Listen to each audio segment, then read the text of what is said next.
이번 영상은 중국에서 살고 있거나 중국 여행 중에 가족이나 지인이 사망하는 일이 발생했을 때 어떠한 절차로 일 처리를 해야 하는지에 대하여 말씀드리겠습니다. 이러한 절차를 잘 모르고 진행했을 때 한국의 주민등록상 사망 신고를 하는데 많은 어려움을 겪을 수 있습니다. 나에게 발생할 일이 아니라고 할지라도 상식적으로 꼭 알아두시기 바랍니다. 중국뿐만 아니라 다른 해외에 거주하시는 분들께서도 거의 유사하게 적용될 것이라 생각합니다. 해외 거주자들, 그리고 해외 여행을 하시는 분들께서도 상식적으로 꼭 알아두시기 바랍니다. 기본적으로 알아야 하는 것은 해외에서 사망했을 경우 한국에서 사망신고를 하는 절차로 사망신고를 한국동사무소 주민센터에 가서 신고하려면 신고가 이루어지지 않습니다. 사망신고는 제3자가 아닌 반드시 사망자의 가족이 해당 영사관을 통하여 하도록 되어 있습니다. 가족이 중국에 없을 때는 지인이 반드시 한국에 있는 가족에게 연락을 하여 가족이 중국으로 올 수 있도록 해야 합니다. 사망이라는 것은 인생에 있어서 굉장히 중요한 사건이라서 오류로 제3자를 사망 당사자로 신고되는 상황이 발생되면 안 되기 때문에 해외에서 발생한 사망건에 대한 신고 절차는 까다로울 수밖에 없습니다. 첫 번째로 해야 할 일은 병원에 입원해 있다가 사망을 하든 외부에서 사고로 사망을 하든 가족 또는 지인은 관할지 한국 영사관에 전화를 해서 사망 사실을 알리는 것입니다. 반드시 그 어떠한 절차보다도 우선하여 영사관에 전화를 하시기 바랍니다. 아무런 상식이 없어도 영사관에서 안내해주는 대로 따라하시면 됩니다.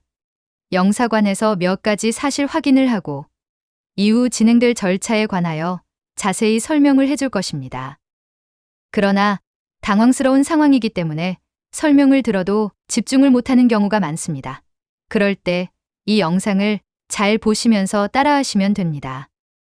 관할 영사관에 전화를 하시면 경찰청에서 파견된 영사님이 다시 연락이 옵니다. 사망자에 대한 신원과 보호자에 대한 신원을 확인합니다. 그 다음 사망 원인을 확인합니다. 병원에서 사망하였을 경우는 확인이 금방 되지만 외부에서 사망하였을 경우는 여러 가지로 사망 원인을 살펴봐야 할 의무가 있기 때문에 중국 공안과 함께 현장을 방문할 수도 있습니다. 그 다음은 이를 진행하기 위하여 서류들을 발급받아야 하는데 가족임을 증명해야만 중국 정부 기관에서 서류를 발급해주기 때문에 가족관계 증명서를 발급받아서 중국어로 번역하여 영사 공증을 받아야 합니다. 가족이 한국에 있다면 중국으로 출발하기 전에 가족관계 증명서를 몇 장 발급받아서 가지고 가시는 것이 좋습니다. 가족이 중국에 있으면 인터넷으로 정부24로 들어가서 인터넷 뱅킹 등을 할 때 사용하는 공인인증서로 로그인하여 인터넷으로 발급받을 수 있습니다. 그 다음에 이 내용을 중국어로 번역을 해야 합니다. 영사관을 방문하시면 민원실에 민원인들이 사용할 수 있도록 컴퓨터가 있습니다. 그 컴퓨터에 중국어로 된 가족관계증명서 양식이 있어서 이름, 주소, 관계 등을 중국어, 즉 한자로 입력하시고 작성을 마무리하여 안내문에 나와 있는 이메일로 영사관에 제출하면 됩니다. 프린터 출력이 아니고 이메일로 발송하도록 되어 있습니다. 그러면 영사관 담당자가 확인을 하고 영사관 명의로 중국어로 된 가족관계증명서를 공증하여 발급해 줍니다. 세 번째 할 일은 병원에서 사망 확인서를 받는 것입니다. 주민 사망, 의학증명서입니다. 경우에 따라서 의사가 사망자의 신체의 특징에 대하여 물어볼 수도 있습니다. 어느 부위에 수술 자국이 있는데 맞느냐 등 평소에 가족의 명확한 신체적 특징 정도는 알고 있는 것이 좋겠습니다. 중국어 공증, 가족관계증명서 발급 절차와 사망증명서 발급 절차는 순서를 바꿔서 해도 괜찮습니다. 그러나 영사관 방문을 나중에 할지라도 사망 확인 즉시 제일 먼저 해야 할 일은 영사관에 전화를 해야 한다는 것을 잊지 마시기 바랍니다. 주민사망의학증명서는 한 장의 용지에 3쪽으로 분할할 수 있도록 발급됩니다.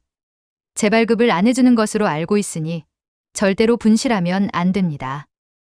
이 증명서는 각 쪽마다 용도가 적혀 있습니다. 1쪽은 병원에서 보관을 하고 2, 3, 4쪽이 있는 부분을 준 것입니다. 2쪽과 3쪽은 중국 정부기관에 제출하는 것이고 4쪽은 가족이 보관하고 있다가 영사관에 사망 신고를 할 때 제출해야 하는 것이니 절대로 분실하면 안 됩니다. 네 번째 할 일은 공안 출입국 관리국에서 외국인 사망증을 발급받는 일입니다. 외국인 사망증을 발급받기 위하여 출입국 관리국에 갈 때 가지고 갈 서류는 다음과 같습니다. 영사관에서 공증한 중국어 가족증명서, 병원에서 발급한 주민사망예약증명서, 분할하지 말 것, 사망자의 여권, 보호자 가족의 여권, 이렇게 4가지입니다.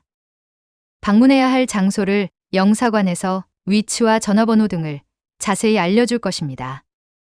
외국인 사망증을 받을 때 주민사망예약증명서, 4쪽, 가족보관분을 반드시 돌려받아야 합니다. 만에 하나 출입국 공무원이 깜빡 실수하여 안 줄 수도 있으니 잘 확인하시기 바랍니다. 외국인 사망증은 시신을 화장할 때 화장터에 제출하는 서류입니다. 시신을 한국으로 운반하는 절차에 대해서는 생략을 하고 화장을 하여 유골을 한국으로 운반하는 절차에 대해서만 말씀드리겠습니다. 5번째 할 일은 장례식장을 정하여 시신을 화장하는 절차입니다. 장례식장을 확정하면 병원에 있는 시신 이동 절차를 장례식장이 주도하여 진행합니다. 장례식장을 알아보는 일은 미리 하셔도 무방합니다. 중국의 장례식장은 2가지 종류가 있습니다. 한국의 장례식장처럼 화장터와 분리되어 있는 곳과 화장터와 같이 있는 곳이 있습니다. 손님 맞이를 많이 하며 장례식을 크게 할 경우는 분리되어 있는 곳이 필요하겠지만 외국인으로서 주변 지인들과 기본 의식을 진행하시려면 장례식장과 화장터가 같이 있는 곳이 좋습니다. 화장터와 같이 있는 곳도 5, 60명 정도의 인원은 충분히 참석 가능하며 의식 절차도 중국의 예법에 따라 정상적으로 다 진행합니다. 이러한 절차를 진행해주는 회사도 있으니 거기에 의뢰를 하는 것도 좋습니다. 참고로 장례식장 또는 화장터에서 유골함을 구매하려면 한국 돈 몇백만 원짜리 고가품들만 있을 수 있으니 미리 인터넷 등으로 확인하여 미리 구매하시는 것이 좋습니다. 이때 장례식장에 제출해야 하는 서류가 출입국관리국에서 발행한 외국인 사망증입니다. 화장을 마치면 화장터에서 화장증명서를 발급해 줍니다. 화장증명서 역시 3, 4부 정도 복사본을 준비해 두시는 것이 좋습니다. 비행기를 탈 때 보여달라고 하는 경우도 있습니다. 한국에 와서 개인 납골당 등에는 이 서류가 필요 없지만 국가 또는 지방정부에서 운영하는 국립묘지 또는 추모공원 등에 모실 때는 이 화장증명서가 필요할 수 있습니다. 중국에서 사망서류 공증서를 안 받으셨다면 나중에 공증처에서 화장증명서 원본을 요청하는 경우도 있기 때문에 추모공원 등에서도 사본을 제출하고 원본은 보관하시기 바랍니다. 화장을 하고 나서 유골함을 숙소로 옮겨서 비행기를 탈 때까지 보관하셔도 되고 그것이 불편하시면 화장터 근처에 있는 유료 납골당에 모셨다가 나중에 한국으로 모셔도 되겠습니다. 그 다음 할 일은 사망 신고를 위하여 사망 서류를 공증받는 일입니다. 공증처에 공증을 의뢰할 서류는 주민사망예약증명서 공증과 한국어 번역에 대한 번역 공증입니다. 이 공증서는 공증처에서 잘 알아서 하겠지만 외사인증, 즉 중국 외교부 인증이 되어 있어야 합니다. 공증은 중국에서 발행된 서류에 대한 공증이기 때문에 한국에서 공증할 수 없습니다. 공증 신청은 보호자 가족이 해야 하나 대리인이 위임장을 가지고 대신 신청할 수도 있습니다. 공증 절차는 대략 2주 정도 걸립니다. 다음에 마지막으로 할 일은 영사관에 사망 신고를 하는 것입니다. 사망 신고는 대리인이 할 수 없으며 반드시 가족 중에 한 분이 직접 영사관을 방문하여 하셔야 합니다. 그러면 한국 가서 별도로 하실 일이 없습니다. 영사관에 사망 신고를 하러 가실 때 필요한 서류는 다음과 같습니다. 1. 공증처에서 발행한 공증서. 2. 주민사망예약증명서 가족 보관용 원본. 3. 사망자 여권. 4. 신고자 가족 여권. 혹시 공증서에 나와 있지 않은 다른 가족이 신고하러 갈 때는 가족관계 증명 일부를 가져가는 것이 좋을 것 같습니다.